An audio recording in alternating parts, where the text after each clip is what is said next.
সবচেয়ে ভয়ঙ্কর সেই মানুষগুলো যারা ভালোবাসার নাম করে সঙ্গীর উপর একতরফা কর্তৃত্ব করতে চায়, প্রতিটি কথায় প্রতিটি আচরণে সঙ্গীকে ছোট করে, অপমান করে।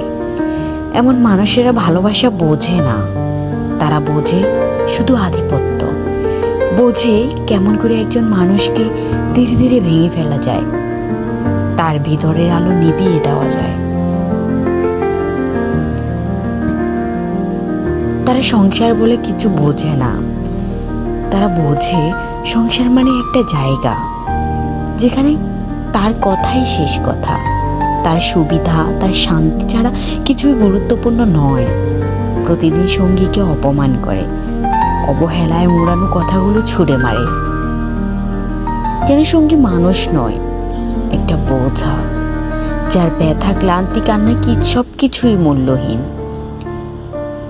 সবচেয়ে করুণ সেই মুহূর্ত যখন একজন মানুষ বাইরে সারা দিনের সংগ্রামে ক্লান্ত হয়ে ঘরে ফেরে একটু শান্তির আশায়, আর তখনই ঘর তার জন্য হয়ে ওঠে একটি মাত্র নিষ্ঠুর শাস্তি ক্ষেত্র।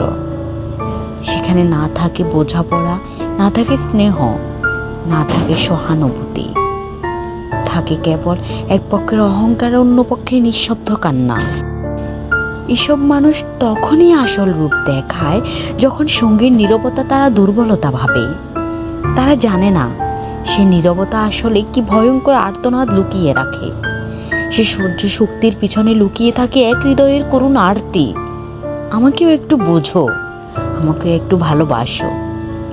এসব সম্পর্কের সবচেয়ে হৃদয় বিদারক দিক হলো যেখানে একজন দিন রাত চেষ্টা করে সম্পর্কটা টিকিয়ে রাখতে, আর অন্যজন প্রতিটি মুহূর্তে সেই চেষ্টাকে উপহাস করে। এমন পরিবেশে ভালোবাসা থাকে না, শুধু টিকে থাকে একটা ভাঙা মন, বিধ্বস্ত আত্মা, আর প্রতিদিন নিজেকে হারিয়ে ফেলার একাকী যাত্রা। দাম্পত্য জীবন কখনোই শুধুমাত্র দায়িত্ব আর শাসনের উপর দাঁড়ায় না। ভালোবাসা, শ্রদ্ধা, সহানুভূতি, এসব অনুভূতির সেতু দিয়ে গড়ে ওঠে শান্তির সংসার। কিন্তু যখন একজন মানুষ প্রতিনিয়ত অপরজনকে ভাঙতে থাকে, তখন সে সংসার আর থাকে না, রূপ নেয় এক ভয়ানক বন্দিতে।